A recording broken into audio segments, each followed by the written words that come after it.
그 객관과 존중 네. 요것도 이제 책에서 되게 감명적으로 읽었는데 네. 이게 이제 자존감의 두 개의 거울 네. 이런 식으로 또 비유가 있더라고요. 그것도 네. 좀 설명 부탁드리겠습니다. 네, 이게 제가 그 자존감의 여신인데요. 그 이름도 지었어요. 이스템이야. 셀프 이스템이잖아요. 자존감이. 그래서 이스템을 따서 그 자존감의 여신의 이름은 이스템이야라고. 구글에 안 나와요. 검색해도. 그래서 제가 그 여신의 이름을 이스템이야라고 좀 있어 보이잖아요. 좀 있어 보이려고 그냥 혼자서 그 내성적이라잖아요. 이러고 놀아요. 그 자존감의 여신의 이름을 이스템이야. 저 객관과 존중 두 개의 거울을 들고 있어요. 존중은 남을 비춰주고 객관은 나를 비추고. 사실은 존중이 나를 비추는 건 익숙을 하실 거예요. 기존의 책들이 그 나는 사랑받을 만하다. 그쵸? 나는 존중받을 만하다. 근데 저는 남을 비춰주라고 얘기하잖아요. 그쵸? 존중으로. 그러니까 이게 좀 차이인데요. 그 내가 아무리 나를 이렇게 사랑한다고 하더라도 그게 내재화가 안 된단 말이에요. 이거는 남을 통해서 그 미러링이라는 정말 정신과적 용어가 있긴 해요. 통해서 돼야지만 아 내가 사랑받을 사람이구나라는 게 나한테 들어와요. 애기한테 해주고 계시잖아요. 너 정말 이뻐. 넌 정말 그 아빠의 딸, 아들? 딸. 아빠의 딸로 태워서 고마워라고 앞으로 계속 하실 거예요. 아기가 커감에 따라서 말귀를 알아함에 따라서 정말 그 부모로서 자식의 존재 자체에 대해서 못난 자식 뭐 잘난 자식이 아닌 존재 자체에 대한 그 사랑과 애정을 그 거울로서 비춰주실 거예요. 그래서 그 거울을 보고 딸은 아 나는 정말 사랑받을 존재구나. 나는 좀 괜찮은 사람인가 보네. 뭐 이런 게 내재화가 될 거예요. 그래서 내가 남을 비춰줌으로써 그 돌고 돌아서 그 존중의 거울이 나한테도 비춰줘요. 이게 사람이 기브앤테이크잖아요. 이게 뭐 나는 비춰주지 않으면서 나만 비춰줘 이러면은 그 안 되죠. 사실 성격장애 환자들이에요. 그렇죠. 근데 그래서 내가 너도 비춰주고 서로 돌고 도는. 그래서 남을 비춰주는 존중의 거울이 있는 거고 또 하나는 객관의 거울. 잠깐 설명드렸어요. 객관의 거울은 이게 뭐 객관적으로 비교를 해서 줄 세우기를 하는 게 아니고 내가 나를 비췄을 때 정말 이쁜 구석이 있는데 그 이쁜 구석을 못 봐요. 자존감이 낮은 사람들은 단점만 크게 봐요. 예, 객관화되지 못했어요. 그래서 자기를 비춰주는 객관한 거울이 없으니까 시그니처를 못 만들고 그런 경우가 많아서 여신이 들고 있는 자존감의 거울에서 객관과 존중의 거울은 큰 역할을 해요. 네. 그 두 가지가 다 있어야 되는 거군요. 네. 그러면 이게 이스테미아라는 개념이 우리가 여신이라는 건가요? 하나의? 그럴 수도 있겠네요. 그러니까는 그렇죠. 자존감의 여신은 형상화해서 하는 건데 여신을 나로 봐도 되겠죠. 나도 객관의 거울을 들고 존중의 거울을 들고 남도 비춰주고 나도 비춰주고 하면서 그러니까는 사람이 여러 명이 있는데 얘도 있고 서로 거울 두 개씩 비춰두고 다니면서 재밌겠네요. 그렇죠? 그러면 얼마나 저기죠? 행복하죠. 그러니까는 예를 들어서 객관의 거울은 그거죠. 공무원 시험 준비를 10년씩 할 필요도 없죠. 나는 공무원 시험이 굉장히 50만 명에서 올해는 고3 수험생을 능가하는 그저 그 50만 명이 된대요. 그리고 올해는 고3 수험생 50만 명보다 적고 세상인데 이게 그 뭐 될 사람이 되는 시험인데 너도 나도 공무원 시험에서 다 공무원 시험 준비를 하는 거죠. 네, 또 서울대를 가기 위해 우리가 십수를 하면 안 되잖아요. 그쵸? 서울대 갈 정도의 그 공부 잘하는 친구들은 어쩌면 정해져 있어서 뭐 재수 삼수하게 되면 갈 친구는 가고 못 갈 사람들은 못 가는데 바로 이런 게 객관인 거죠. 내가 그럼 서울대 못 가는 나는 자존감이 낮냐? 아니 그런 건 아니고 나는 대신에 공부 쪽은 아니지만 다른 쪽에 서울대 간 친구보다 잘하는 게 있는 거고 그거를 살려서 나의 장점을 나의 시그너처가 돼서 열심히 갈고 닦자. 이게 바로 객관의 거울이라는 거죠. 네. 예. 네. 그렇게 하다 보면은 진짜 자기가 스스로 여신인 줄 몰랐었는데 여신이 될 수도 있고.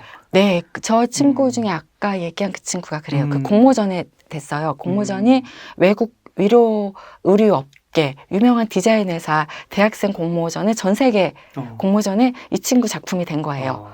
네, 굉장히 놀랄 일인데 이 친구가 그 전에 친구들이랑 신경전을 벌였던 게 졸업 작품인데 졸업 작품의 그 크기라든가 그리고 전시의 위치가 굉장히 민감하대요. 왜냐하면 그게 포트폴리오가 되고 또 누군가는 픽업을 돼서 디자인 회사로 취직을 할 수 있고 굉장히 민감해서 뭐 하다못해 작품 만들 게 누구는 크기가 이만하고 누구는 크기가 이만하다 이러면은 막 째려보고 왜 쟤는 크기 저렇게 크게 하고 나는 크기 작게 하고 막 이러면서 막 졸업준비 과대표로서 그 졸업준비위원회 장으로서 막 머리가 막 터지겠고 막 뭐 얘 얘기 들어주면 제가 또 불만이라 그러고 뭐 그렇잖아요. 그리고 머리가 터졌는데 막상 자기 작품도 어디에다가 놔야 될까라고 고민을 하던 상황이었는데 자기가 그 의류회사 굉장히 유명한 디자인 회사에 그 공모전에 당첨이 돼서 확실한 포트폴리오가 만들어진 거예요. 그 친구 하는 말이 인상적이었거든요. 아, 누구씨 졸업 전시 어떻게 잘 돼가고 있어요? 그래서 어떻게 그 본인 작품 전시는 잘 하셨어요? 제 작품 어디다 꾸러방 하든가 던지는 거 관심도 없어요. 제가 지금 그거보다 더 레벨이 높은 게 된 거죠. 개미들이 노는 것 같은 거예요. 그 전에 자기가 개미로서 열심히 막 모두 만들고 하다가 탁 레벨업이 돼버리니까 그 졸업 작품과 꾸겨 던져버리든 뭐든 그 예전에 그 졸업 전시회 작품이 포트폴리오거든요. 그 의류학과 친구들이. 근데 이제 자기는 그거 말고 다른 작품을 낸 게 덜커덕 붙어버리니까는 뭐 어디다 꾸러벙 해놓든 던져놓든 뭐 그거 뭐 자기 구석 등이 안 보이는데 놓든 자기는 하등에 상관이 없어요. 원장님 얘기를 하면서 지금 유쾌하게 웃은 적이 있었어요. 네. 아, 제가 그 다음 책을 준비 중이에요. 네, 그래서 이번 책은 그 이성에 관한 책을 썼는데요. 그러다 보니 그 감정에 대한 질문들을 그 많이 하세요. 그럴 것 같아요. 네, 그래서 감정은 뭐 중요하지 않으냐, 뭐 이런 질문들을 많이 하시는데 감정도 중요하거든요.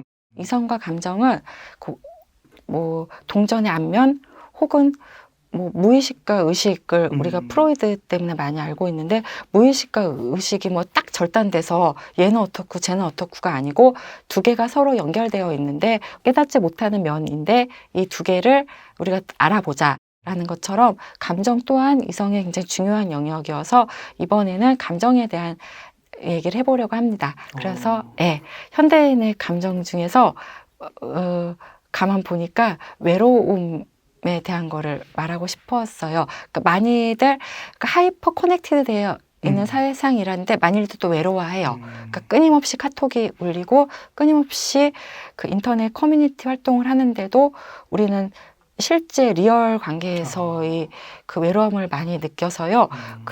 이번에는 외로움에 대한 걸로 좀 책을 좀 써보려고 하고요. 또 정서에 대해서 부정정서가 그러니까 네거티브 필링인데요. 부정정서의 끝판왕이라고 표현을 할게요. 읽는 분들이 부정정서의 끝판왕에 해당되는 분들이 경계성 성격장애 환자분들이시거든요. 사실 경계성 성격장애 환자분들 잘 모르세요. 정확하게 그 경계가 어디에 경계인지 잘 모르시고 하셔서 또 경계성 성격장애 환자분들에 대한 얘기도 좀 들어갈 것 같습니다. 실제로 이런 경계성 성격장애이신 분들이 오시기도 하시나요? 네. 외로움의 끝판왕이에요. 그러니까 뭘 해도 외롭고 그게 스스로가 우뚝 서질 못해서 남하고의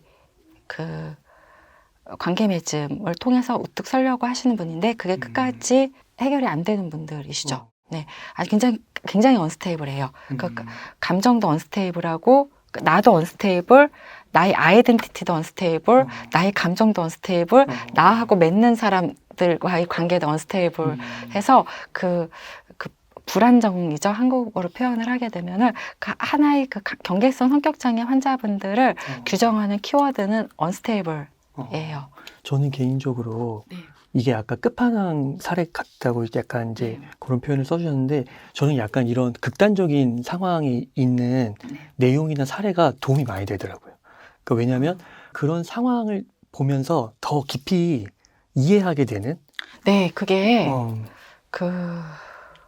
경계성 성격장애 환자분들이 우울증 환자분들이랑 믹스 짬뽕 되어 있는 경우가 많으세요.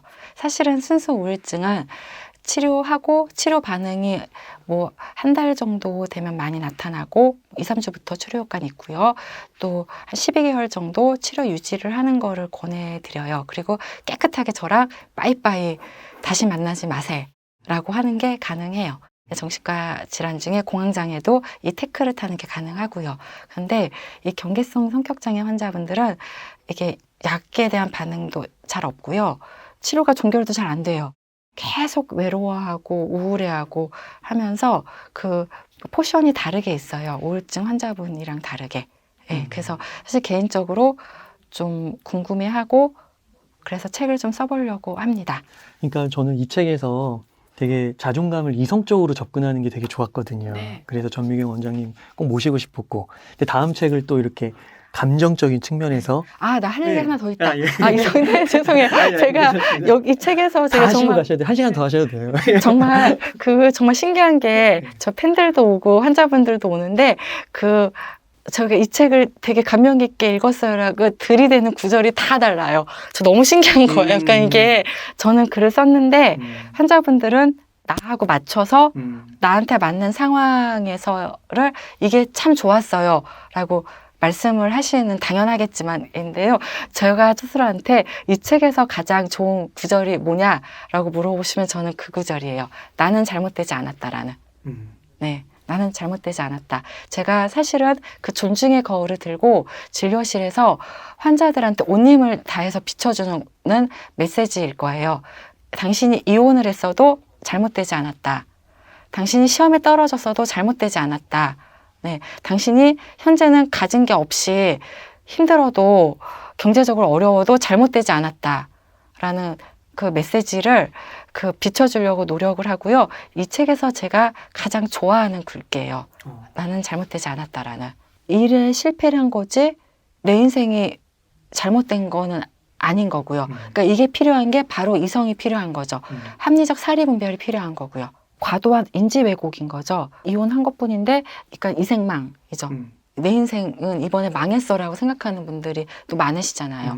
그리고 내가 A 기업엔 실패했지만 B 기업에 들어갔는데 또 B 기업이 의외로 굉장히 좋은 기업이고 나랑 조직 문화가 많아서 야 나중에 생각하면은 A 기업에 들어갔으면은 야 이렇게 내가 조직 생활을 이렇게 재밌게 잘하지 못했을 텐데라고 생각할 수도 있잖아요. 근데 그 당시에는 그렇게 생각이 안 되는 거예요. 그러니까 이혼을 했으니 이번 생은 망했고 내가 원하는 A에 못 들어갔으니 나는 앞으로 어찌 살아야 되고 하고 너무 과도하게 전체를 부정적으로 확대 해석하는 거를 그거를 하지 말자라는 건데 임팩트하게 딱 표현을 한 거죠. 나는 잘못되지 않았다라는. 근데 그게 뭐 나만 잘났어는 아니에요. 내가 잘못한 건 잘못한 건데 나만 잘났고 내가 있으면 최고고 하는 자기 중심적인 사고를 얘기하는 거는 아니에요. 네.